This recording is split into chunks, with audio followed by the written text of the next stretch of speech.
वो चाँदनी रात मैं कभी नहीं भूल सकता। भाभी मेरे साथ थीं। उस दिन भैया भी घर से बाहर गए हुए थे। वो अगले 2 दिनों तक घर नहीं आने वाले थे। मैंने किसी बहाने मम्मी-पापा को भी बुआ के यहाँ भेज दिया। अब घर में मैं और भाभी अकेले थे। हम दोनों बहुत दिनों से इस मौके का इंतज़ार कर रहे थे। भाभी लाल कलर की साड़ी में कहर ढा रही थीं। मैंने कहा, भाभी आज बड़े दिनों के बाद हमें वो सब करने का मौका मिला है। भाभी बोली, हाँ देवर जी, चलो हम और तुम साथ मिलकर वो सब करते हैं। मैंने कहा, लेकिन भाभी एक बात ध्यान रखना, हमारे वो सब करने के बारे में कभी किसी को मालूम नहीं होना चाहिए। भाभी बोली, अरे देवर जी तुम चिंता मत करो। फिर भाभी और मैं कमरे में गए। भाभी बोली, पहले दरवाज़ा बंद करो।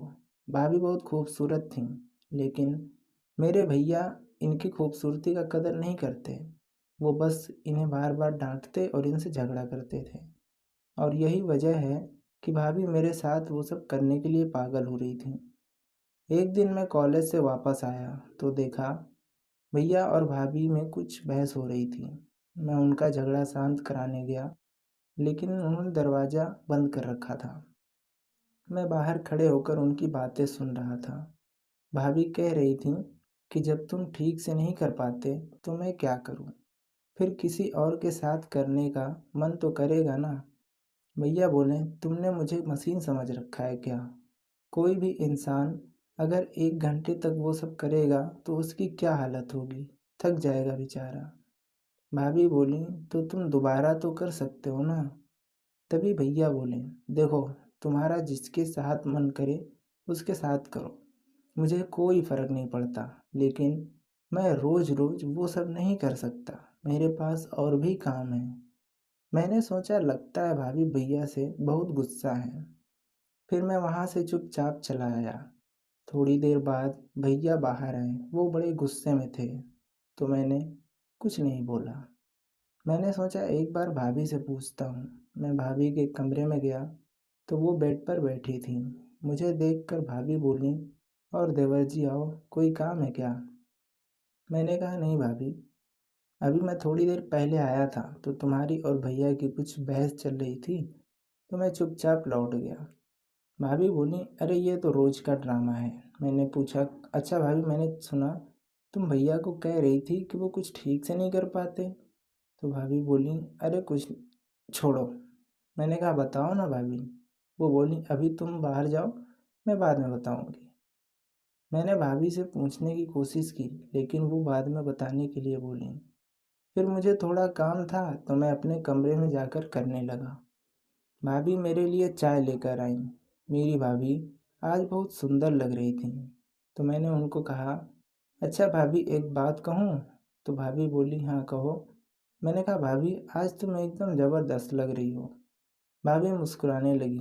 वो बोली, काश तुम्हारे भैया भी तुम्हारे जैसे होते तो मेरी ज़िंदगी स्वर्ग हो जाती।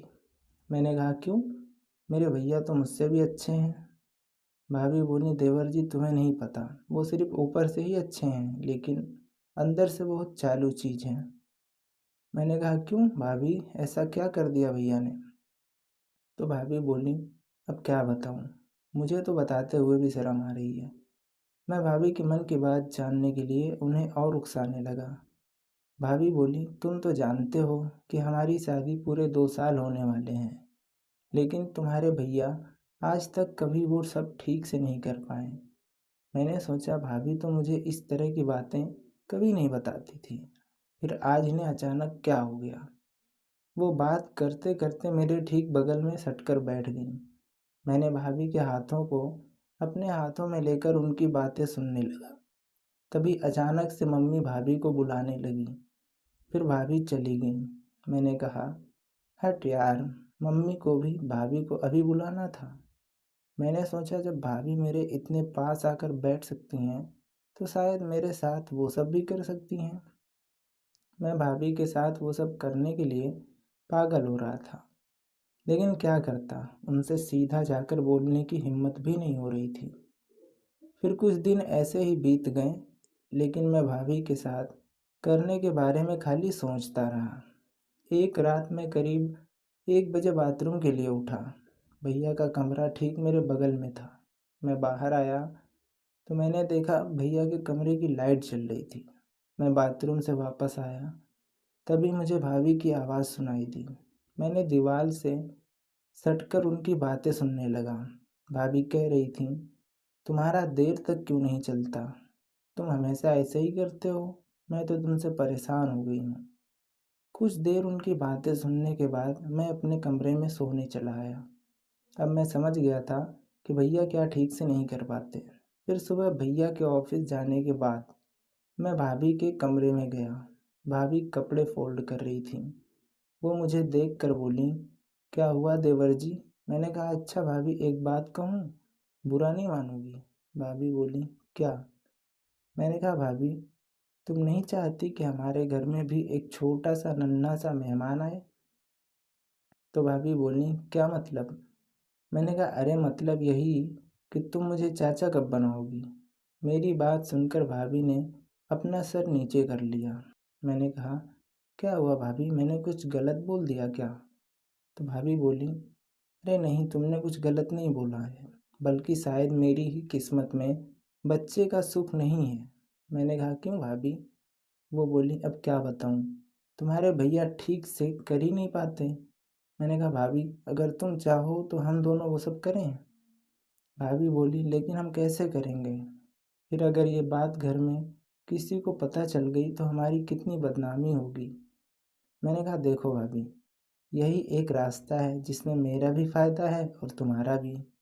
भाभी बोली, मन तो मेरा भी ये करता कि तुम्हारे साथ वो सब करूं, लेकिन फिर सोचती हूँ कि मान लो वो तो ऑफिस चले जाते हैं, लेकिन मम्मी पापा तो हमेशा घर पर ही रहते हैं ना, तो हम कैसे करेंगे? मैंने कहा, भाभी तुम सिर्फ हाँ बोलो, बाकी मैं संभाल लूँगा। उसके बाद भाभी मुस्कुराने लगी। अब मैं समझ गया था कि भाभी मेरे साथ वो सब करने के लिए राज़ी हैं। अब मैं उस मौके का इंतज़ार करने लगा जब घर के सभी लोग किसी काम से बाहर चले जाएं। उस मौके के इंतज़ार में करीब एक हफ्ता निकल गया। फिर मैंने सोचा, मुझे ही कुछ करना पड़ेगा। शनिवार का दिन था। शाम को सभी लोग एक साथ बैठकर खाना खा रहे थे। मैंने दिमाग लगाया। मैंने कहा, भैया कितने दिन हो गए हम लोग नानी के यहाँ घूमने नहीं गए। इतने में मम्मी बोली, हाँ जीतू तू सही कह रहा है। फिर पापा बोले, उसमें क्या है, हम कल ही चलते हैं घूमने, और कल तो संडे भी है। फिर मैं सोने के लिए अपने कमरे में आ गया। मैं सोच रहा था कि मैंने सबको घूमने के लिए तो कह दिया, लेकिन अब क्या बहाना करूं कि मुझे और भाभी को घर पर ही रहना पड़े। मैंने भाभी को अपने प्लान के बारे में पहले ही बता दिया था। जब सब लोग तैयार हो गए तो मैंने पापा से कहा कि पापा, एक जन को यहीं घर पर रुकने दो, क्योंकि अगर सब लोग चले जाएंगे तो यहाँ घर पर कौन रहेगा। तो पापा बोले, ठीक है, तुम रुक जाओ। तभी भाभी बोली, मैं भी कहीं नहीं जाऊंगी, मेरी तबीयत कुछ ठीक नहीं लग रही। फिर सब लोग चले गए, मैं और भाभी अकेले घर पर रुक गए।